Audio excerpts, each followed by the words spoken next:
السلام علیکم ورحمۃ اللہ وبرکاتہ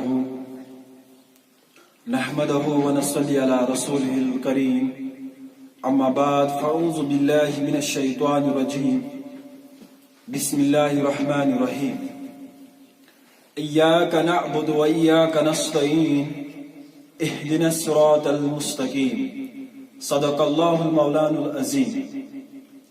تمام تعریف اس اللہ کے لیے ہے جو وحدہ لا شریک ہے، اور ہزاروں درود نبی صلی اللہ علیہ وآلہ وسلم کے لیے جنہوں نے ہر قدم پر رہنما فرمائے۔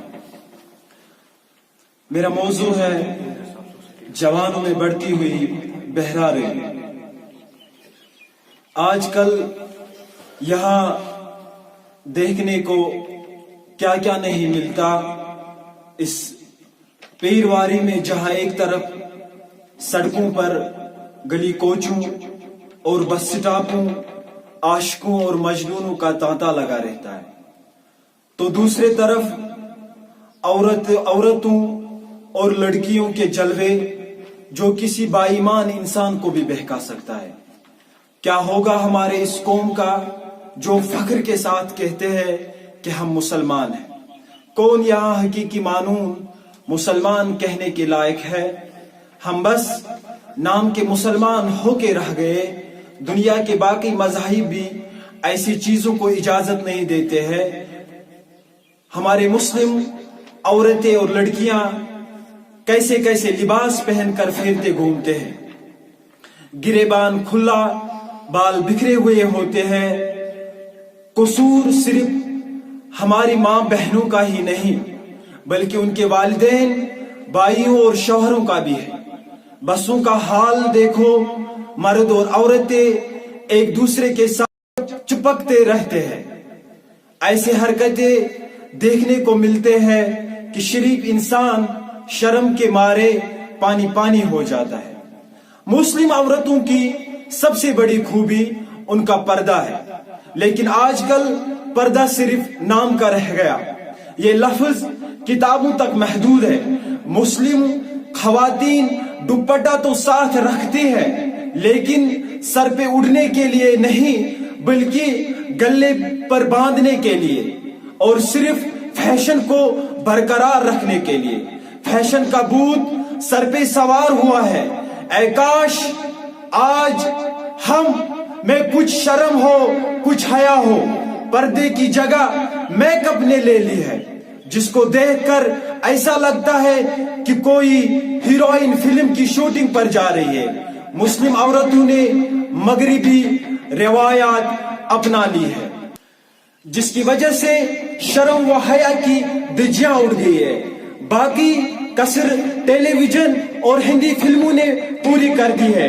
عورتیں ہی نہیں بلکہ مرد یعنی نوجوانوں نے بھی فیشن کو اپنا لیا ہے۔ پیغمبر آخر الزمان صلی اللہ علیہ وآلہ وسلم کا فرمان ہے کہ جب کسی قوم کا زوال آتا ہے تو سب سے پہلے اس قوم سے شرم و حیا اٹھا لی جاتی ہے۔ مسلم نوجوان طبقہ بھول گیا ہے کہ اس بے حیائی کو روکنا مشکل ہے۔ علامہ اقبال رحمت اللہ علیہ فرماتے ہیں خود ہی کو کر بلند اتنا کہ ہر تقدیر سے پہلے، خود ہی کو کر بلند اتنا کہ ہر تقدیر سے پہلے خدا بندے سے خود پوچھے بتا تیری رضا کیا ہے۔ علامہ اقبال رحمت اللہ علیہ پر اللہ کی رحمت ہو۔ وہ نوجوانوں کو کن کن صفتوں سے بھرپور دکھانا چاہتے ہیں، نوجوانوں کو جہاکش ہونے کی تعلیم دیتا ہے۔ وہ فرماتے ہیں کہ نوجوانوں میں قوت، حیدری اور استفانی مسلمانی پیدا ہونا ضروری ہے۔ یہ حقیقت ہے کہ رسول کریم صلی اللہ علیہ وآلہ وسلم کا فرمان ہے، اور علامہ اقبال رحمت اللہ علیہ کے شعر کے پڑھے لکھے نوجوانوں کو زبان پر ہوتے ہیں لیکن ان کے معنی اور مفہوم سے کوسوں دور ہے۔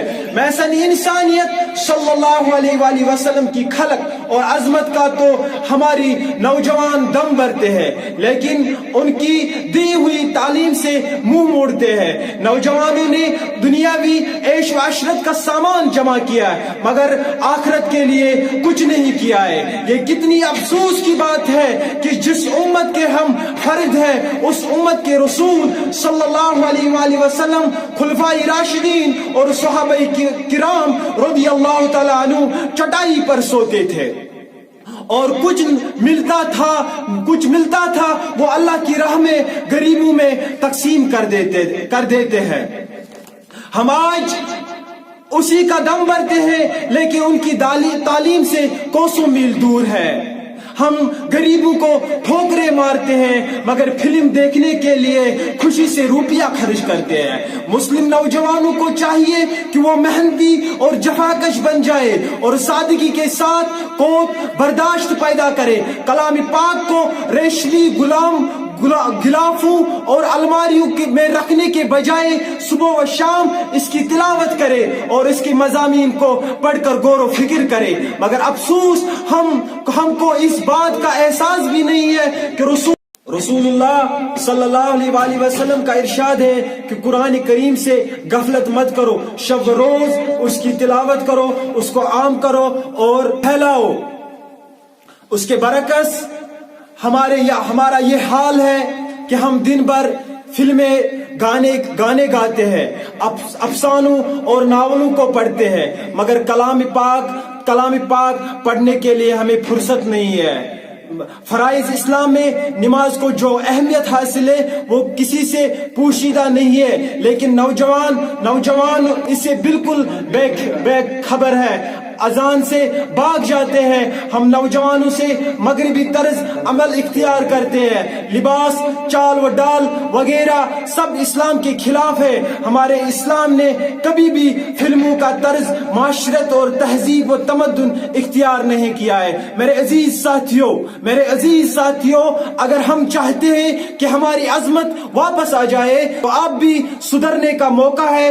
اٹھو اور پیغمبر کی تعلیمات کو اپنا لو، سلف صالحین کے طریقے اختیار کر لو، سادگی اپناؤ، قوت و حیدری اور استفانی مسلمانی سے سرشار ہو جاؤ. مغرب کی اندھی تقلید چھوڑ کر اسلامی طرز و معاشرت پر قائم رہو، اسلامی احکامات پر عمل کر کے زندگی صرف کر لو. آج بھی دنیا و دین کے تمام سعادتیں تمہارے دامن میں ہوں گے. وہ دن دور نہیں جب چاروں طرف اسلام کا بول بالا ہوگا. انشاءاللہ شب گریزاں ہو گئے آخر جلوے خورشید سے، شب گریزان ہو گئی آخر جلوے خورشید سے، یہ چمن معمور ہوگا نغمہ توحید سے. باقی وسلم.